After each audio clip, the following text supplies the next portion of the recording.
Mr. Acosta, is there anything that you want me to consider before I impose a sentence?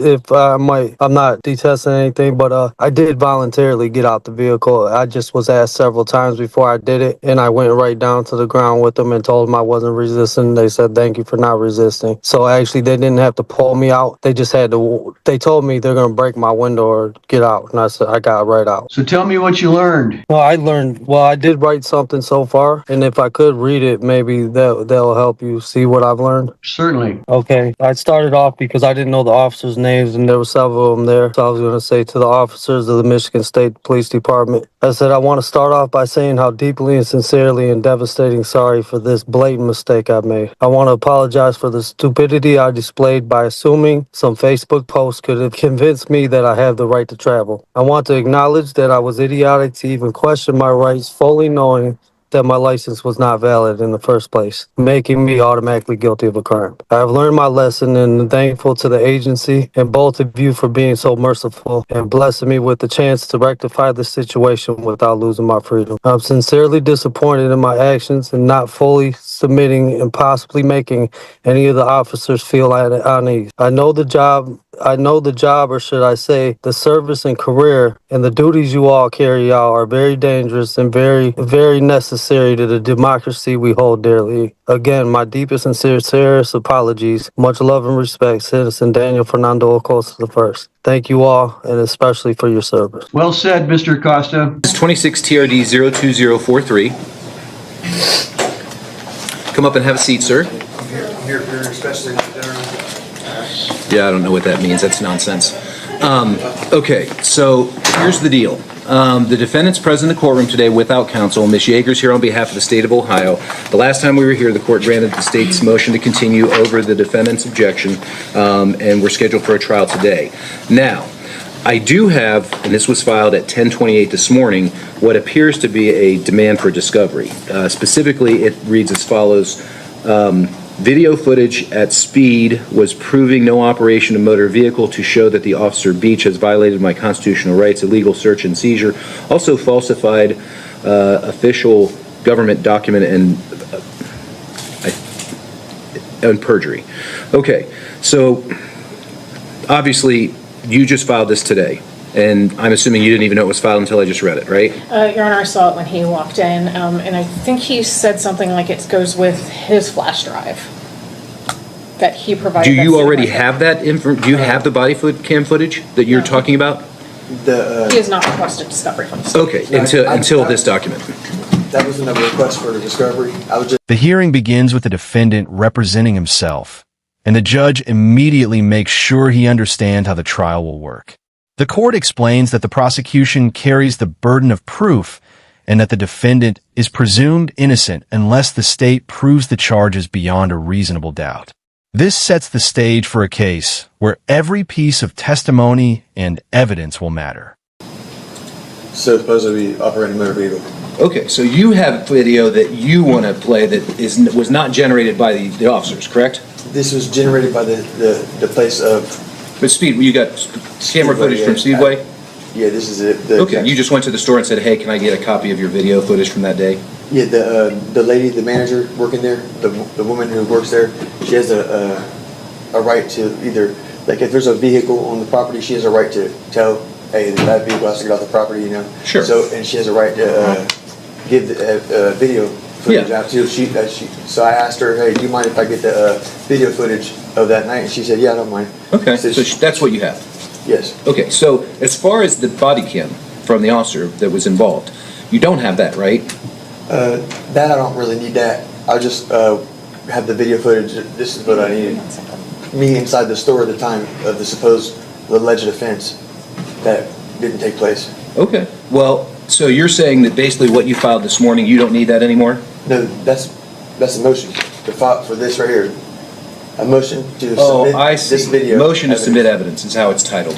Okay, so it's not a discovery demand. So, are you ready to go for your trial today? I was just ready to take care of this. Like, am I allowed to? So here's how the trial works.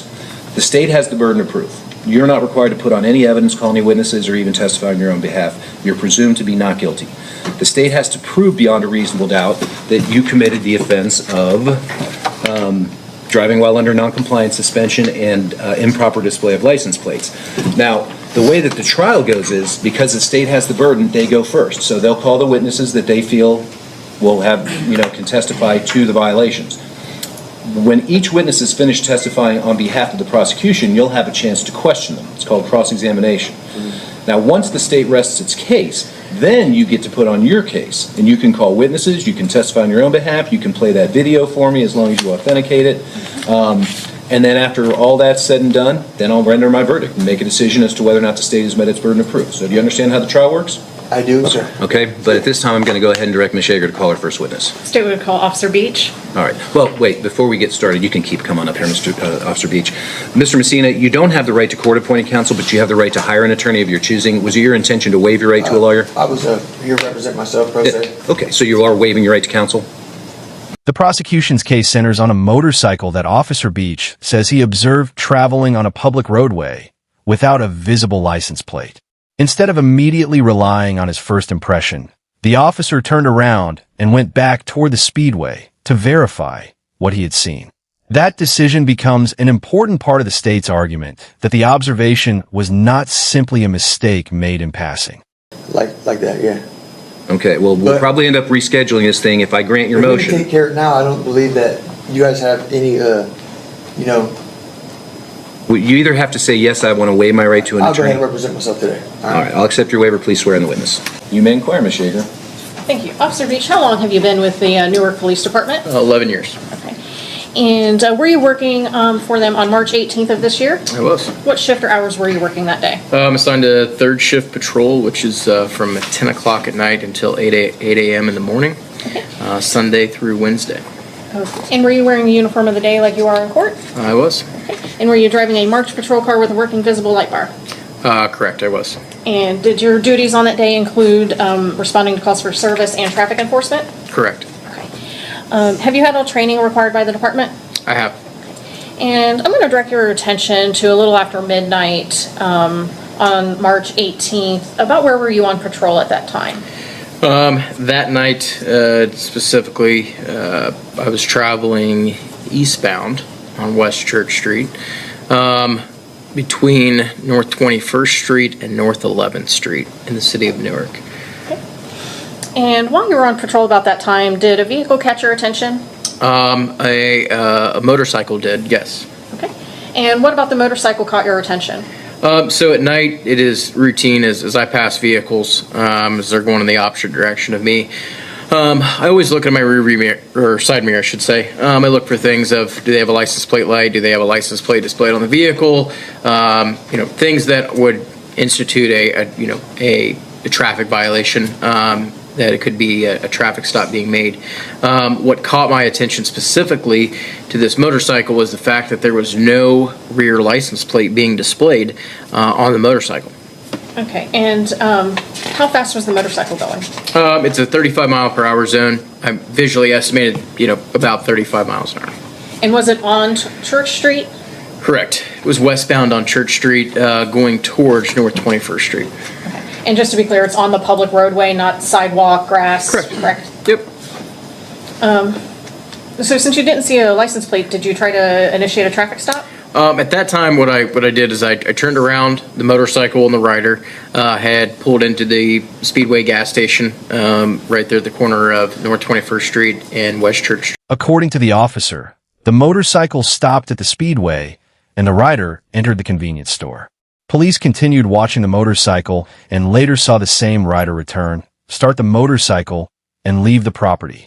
When Officer Beach lost sight of the motorcycle shortly afterward, another officer was asked to check the speedway area. Tucked up underneath the rear fender or something, but there was no license plate on this motorcycle at all. So I pulled out of the parking lot. I went back down the street and I sat in a business parking lot for a few moments, and I asked for some additional officers to respond to the area as I was planning on conducting a traffic stop. And due to the fact that it's common for motorcycles to fail to stop during traffic stops. It's easy to take off or pursuit to initiate. That's why I wanted additional officers in the area. Okay, and then you said the motorcycle and the rider stopped at the speedway. How many occupants were on the motorcycle? One. Okay. And this may sound like a dumb question, but this speedway, is that a business establishment? It is. Is there any residents on the speedway property? There is not. Is there a parking lot on that speedway? There is. Okay, and is it intended to be used by, public for vehicle travel, vehicles parking as they go inside? Customers, yeah. Okay. And this speedway, and this part of Church Street, is that in the city of Newark and Licking County, Ohio? It is. Okay. So after you were there and you were waiting for other officers, did other officers respond? Other officers responded to the area as I was watching the motorcycle the entire time as the rider came back out of the convenience store and got back onto the motorcycle, started the motorcycle up, and proceeded out to an entrance exit point, which would have been North 21st Street. Left turn was made, which would have been at this point going southbound. At that point I pulled out and I had to travel westbound on Church Street to get to the intersection, make a left turn to travel southbound on 21st Street. And at that point, there was no motorcycle. It was gone. My window was down, so what had caught me off guard was the fact that I didn't hear a heavy acceleration, something of that matter. And so I continued southbound on 21st to see if, at the top of the hill, to see if it was going towards West Main Street or if it had cut down another side road. And I have not seen this motorcycle anywhere. So at that point, I radioed Officer Garber, who was in the area, to check the speedway. As I was not seeing this motorcycle. A few moments later, Officer Garver advised that he had located the motorcycle back behind the building, and it was not occupied at that point in time. Did you return to the speedway? I did. And did you again view the motorcycle at this point? Yes, it was the same motorcycle that I'd seen previously on Church Street, operating on public right-of-way. It was the same motorcycle that I'd seen in the parking lot. It's the same motorcycle that pulled behind the building, and now is... The situation became more interesting when officers discovered a motorcycle behind the Speedway building and found a person inside the store's bathroom. Officer Beach testified that the person was wearing the same clothing he had observed on the motorcycle rider. He then identified that person as Mr. Msina, connecting the defendant to the motorcycle the officer had previously observed. And when we began to look in the area, my first thought was the rider had exited the motorcycle and maybe took off running through a backyard, something of that nature. But we decided to go inside of the speedway. At that point, we determined that there was someone in the bathroom, and it was later determined that it was in fact the rider that was on that motorcycle in the bathroom. That I can identify across from me here at the defendant's table as Tyler Messina, who was the rider of that motorcycle that night. Okay. So you said you recognized what he was wearing on the motorcycle the first time he came to Speedway and when he left Speedway. Was the person in the bathroom wearing those same clothes? Correct. And that was the man seated to my right? Correct. Okay. And you later identified him as Tyler Messina? Correct. Your Honor, let the record reflect the witness identified the defendant.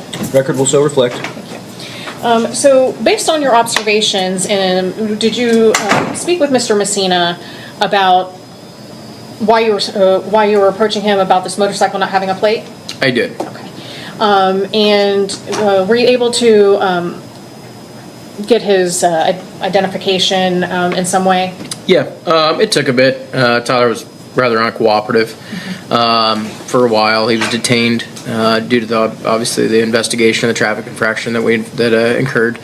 I ran him through my mobile leads terminal and discovered that he did not have a valid license. He was under a license suspension. He does not have a motorcycle endorsement to be operating a motorcycle on a public roadway, and of course the fact that the motorcycle did not display a license plate. Okay.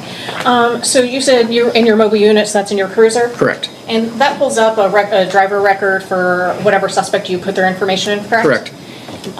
And whenever you submit any citations or anything to the court, do you also submit the record as you viewed it that day? Yes, it's so the record that is viewed in our car. It pulls from the Ohio BMV. So a driver abstract or a driver record is exactly what you're going to see if you pull it from the BMV itself or the court file. Okay, thank you. Your Honor, may I approach the witness? You may. I'm going to show you what I have marked as Plaintiff's Exhibit 1. Where's that? Right there. Okay, what are you showing me? Driver record? Yep. What's that got to do? Well, we're gonna find that out. Mr. Beach, this is. The investigation also uncovered a second major issue. When the officer checked Mr. Messina's driving record, the record showed that his driver's license was suspended and that he did not have a motorcycle endorsement. The motorcycle itself still had no license plate. Those findings resulted in 3 citations involving the suspension, the missing motorcycle endorsement, and a lack of a license plate. That Mr. Messina gave you on March 18th? It does. Okay. And what is the status, according to that B&V report, of his driver's license? It shows that he is suspended. Okay, and what kind of suspension? He should be under a FRA non-compliance suspension. Okay, and does it list any endorsements for him? It would if there was any, but there's no endorsements. Okay. And then if you look under, I believe I highlighted it, the first one that says a non-compliance suspension. Correct. What are the FRA dates that are listed? It was recorded on 11/13 of 2023, and that is from 12/22 of 23 until 12/22 of 2028. So with this being 2026, it's still a valid suspension. Okay, so he would need an SR-22? Correct. Okay, and does it say next to that suspended, or does it say compliance? It says non-compliance. Okay. Thank you. And is this a true and accurate depiction of the driver record that you saw that night? Looks nearly the same. Absent the sticker and the highlights, yeah, identical. obviously? Yeah. May I say something? Do you have an objection, or do you have a question? Well, I have objection, a few of them, but the main ones are well, it's nearly the same. Well, what's nearly the same about it?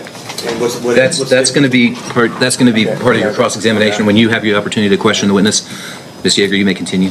Was the only thing that you saw different the highlights and the exhibit sticker? Yes. Were there any other differences that you noted?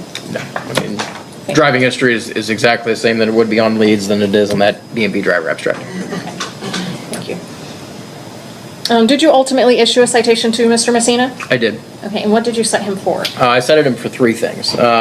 One would be the FRA non-compliance suspension. The second would have been the operating a motorcycle or vehicle without a motorcycle endorsement. And the third would have been operating a motor vehicle without license plate.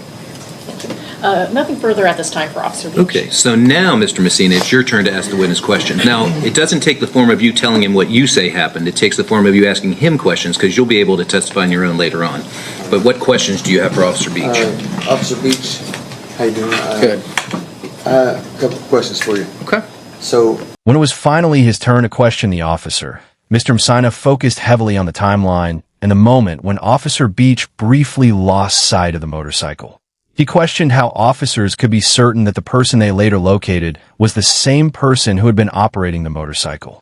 His strategy was clearly aimed at creating enough uncertainty to challenge the prosecution's version of events. in any type of traffic offense? He was. Now, so when you passed him, he was coming towards you, and you seen him commit an offense? Correct, I did. Now, what was that? He was operating a motor vehicle without a license plate. Okay. Now, it was dark that night, right? Correct. And you're going about 35, Roughly. and say he's going about 35, right? Mhm. And so you just seen a normal driver coming down the road, and you just said, hey, you glanced over and said, oh, there's no license plate. And being that it's late, you didn't just think that. Maybe you just had it, overlooked it, or you for sure seen that. Absolutely. I mean, the fact that I turned around to make sure what I seen the first time was accurate. That's why I pulled back into the parking lot of the Speedway to confirm that, in fact, what I seen on the roadway was true. Now, was this man verifiable? Like you knew and seen who this person was? Considering he was the only one on the motorcycle, yes. Okay, and what time did you pull back into the Speedway to do your check, you said? This was all sequential to when I passed the motorcycle on West Church Street. Yeah, but did you, like, your catalog says that at 17:51, so that'd be 12:17, 51 seconds, Correct. that you had called in for a white male with Carhartt 6 foot tall. So being that you said he's 6 foot tall, and how did you know his height? And how could you visual his height, being that he was on a motorcycle supposedly? The fact that he had got off the motorcycle and walked into the convenience store and walked back out.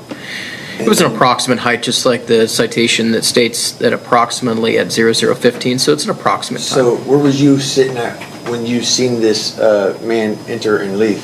I was actually sitting to the east of the Speedway. I was in a Edward Jones parking lot, Now, where's that at? to the east of the location. So is it like across to the east, or is it directly next to it, or? Directly in line with the parking lot. All right, now, The defendant also pointed to what he believed were inconsistencies in the officer's statements. He argued that the timeline did not make sense and questioned why officers did not immediately initiate a traditional traffic stop.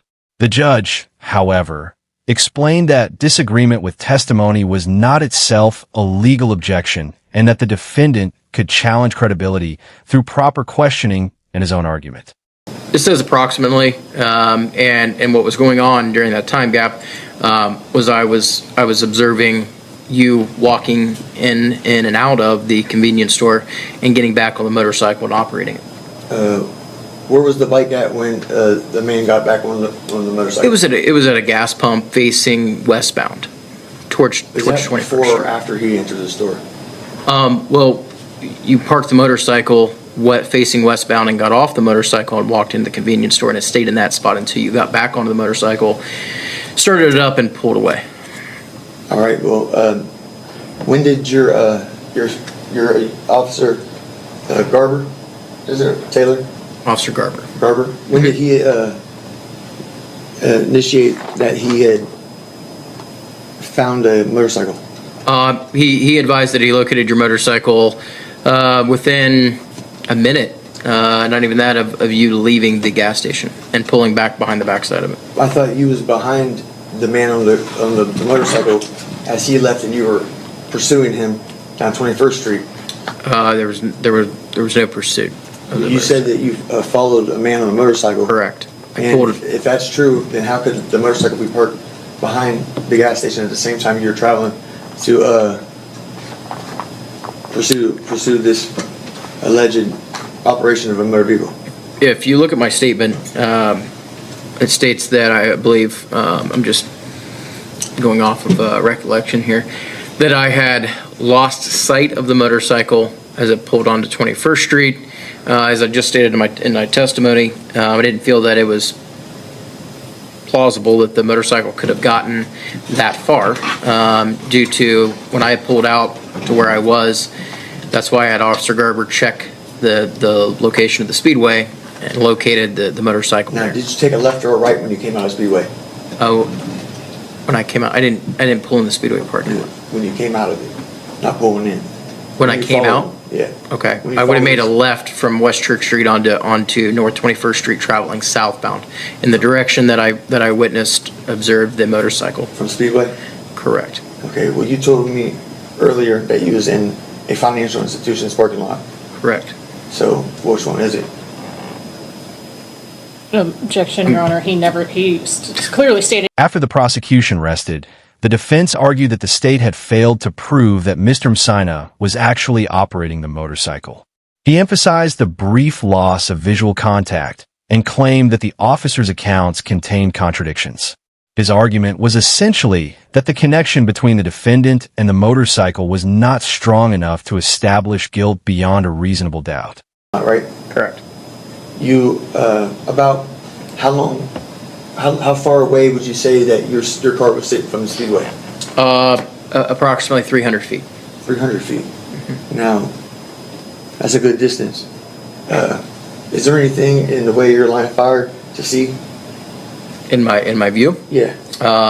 no, there's no obstructions. It was a clear view from where I was sitting to where your motorcycle was sitting in the underneath the canopy of the gas station. So there's pretty much a clean, straight shot to see this vehicle riding, right? To all of a sudden just disappear. You said that this motorcycle he just vanished all of a sudden. And in Ohio, when you're operating a motor vehicle and you're pursuing a vehicle, and you have to have full contact with a motor vehicle and a person who's operating it, and no gaps in between. Okay. So I was wondering. He's testifying. Yeah, I'll sustain the objection. Let's get back to questions. Okay. Your ticket has issued a citation to me at, let's see, March 18th at 0027. That's 1227. Correct. And I wanted to question that you had put a 2-lane road on 21st Street. The citation states west. It actually has a spelling error that I just noticed. It says West Crutch Street. It should have said Church Street, at or near North 21st Street. It's a general area. So West Church Street at or near North 21st Street. Now, is that bit of land there, the area there, is that a taxable piece of, is that a taxable city limits or a township? What that area is? It's a public roadway in the city of Newark. Is it taxable? Your Honor, how is that even relevant? No, It's not relevant. I'm going to sustain the All right. objection. Next question. Okay.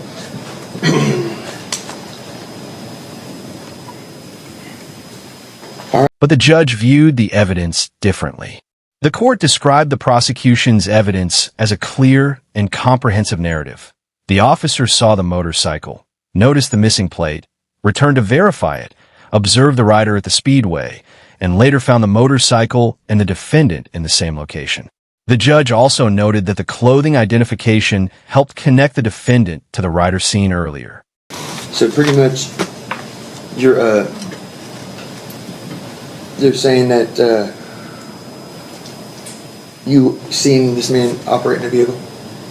yes, Mr. Messina, I've seen you operate that motorcycle that day, or that night, that morning. That morning? That morning.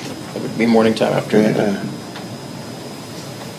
All right, well, I guess, Your Honor, I'm going to be done with my questions because I feel like... You don't even have to tell me why you're done with your questions. You can just tell me that you're finished.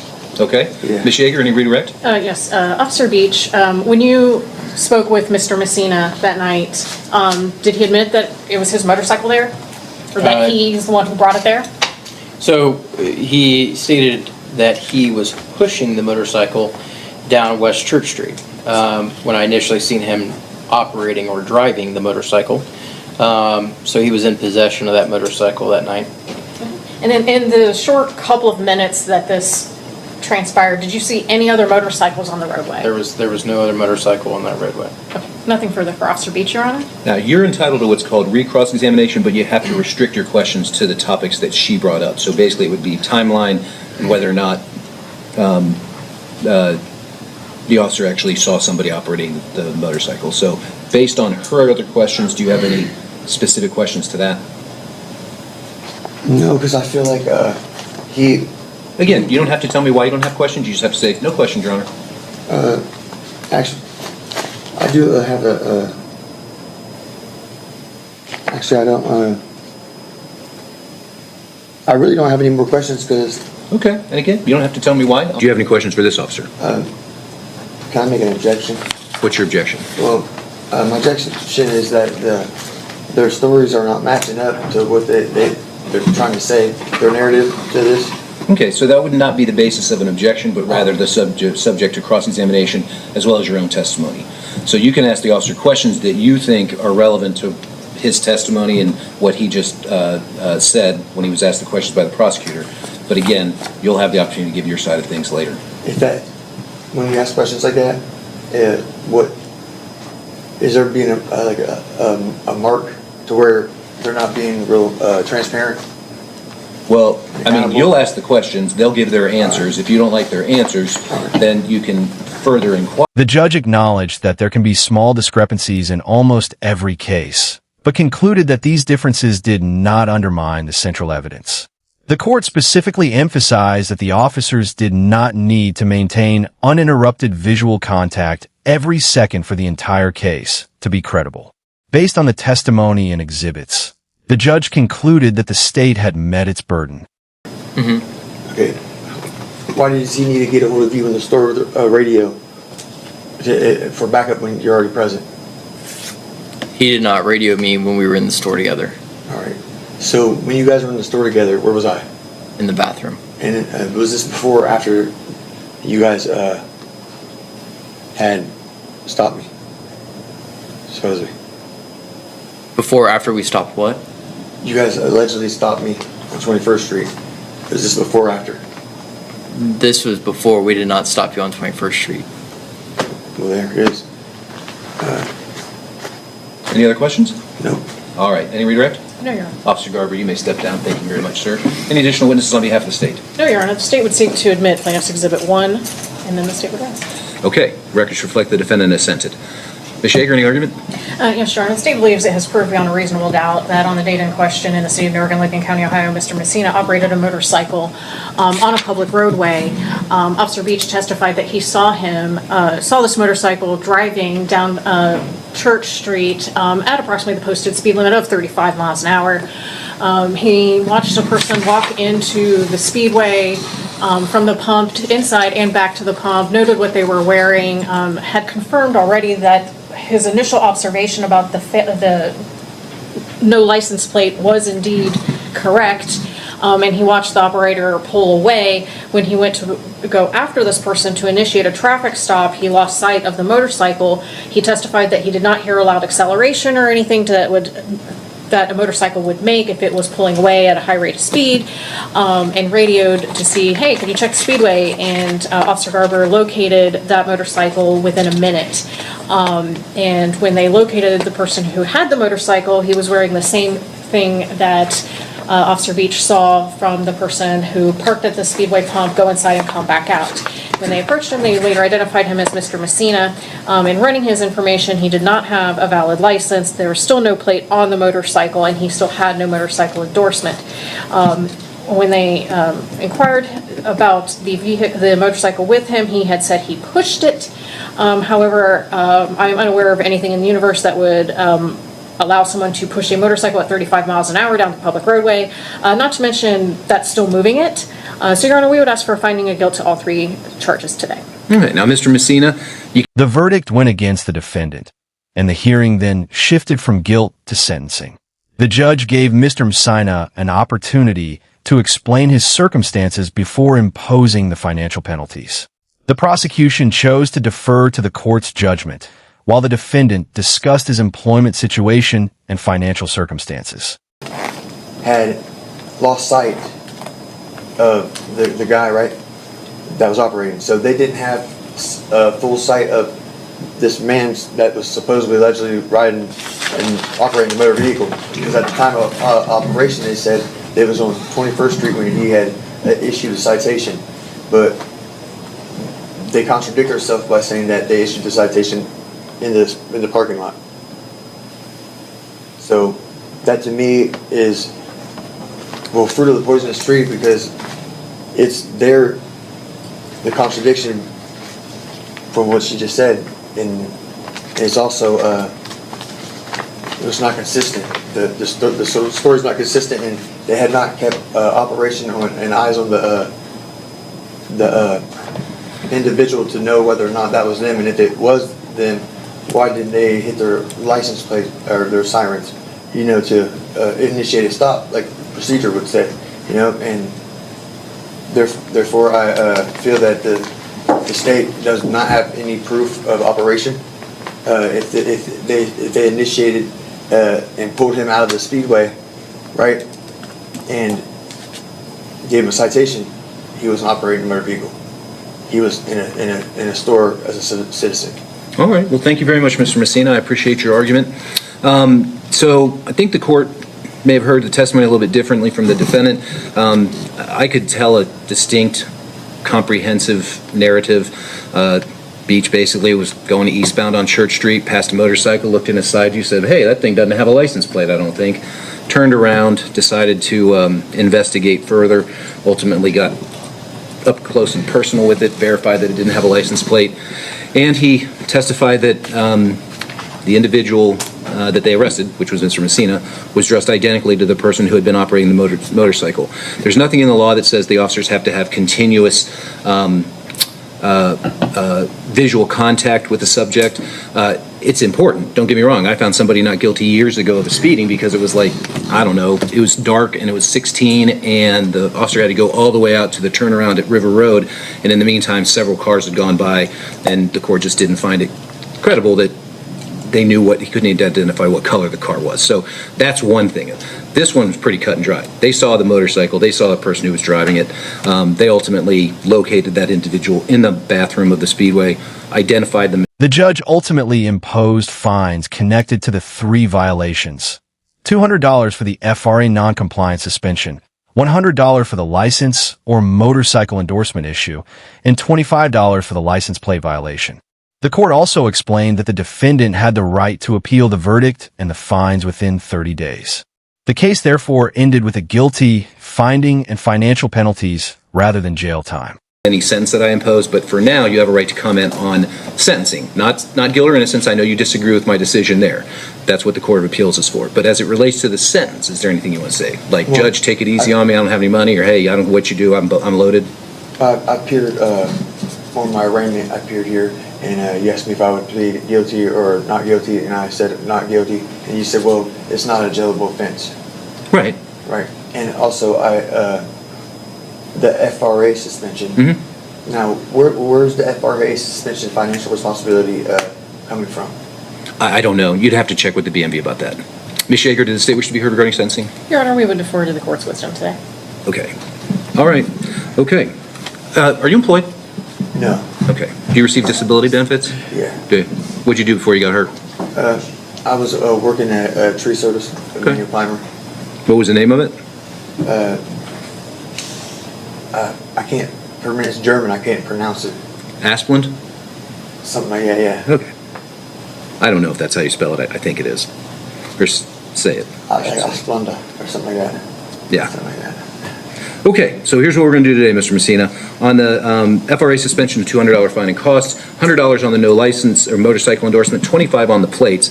Now, as I mentioned, you have the right to appeal my verdicts finding you guilty, as well as these fines and costs that I've just imposed. You have a right to file a notice of appeal within 30 days of today's date. You have a right to pay for a transcript of our hearing today and any other relevant hearings. And you also have the right to hire an attorney to represent you during your appeal. But for the same reason you weren't entitled to free counsel here at this level, you're not entitled to free counsel on the appeal. If you decide you want to take it up, I would strongly recommend that you consult with an attorney, if not hire one. It's a much more difficult and detailed and exacting process. I was able to understand your arguments and everything else that you were making, but the Court of Appeals, who knows? Do you have any other questions today? I can't just make one more statement. Well, I was going to say, do you have? Yeah, so I don't see how I could be charged with this, being that... Well, at this point, I'll tell you what, let me cut you off because I know that we've got other cases we've got to take care of. If you still have issues, the Court of Appeals is where you want to go. Anything further, Ms. Shaker? No, Your Honor. All right, very well. That'll be all. All right, Josh. Good luck to you, Mr. Messina. Yeah, thank you. Have a good day. I winged it a little bit, but I tried. That's why we're here. Everybody gets their day in court. All right.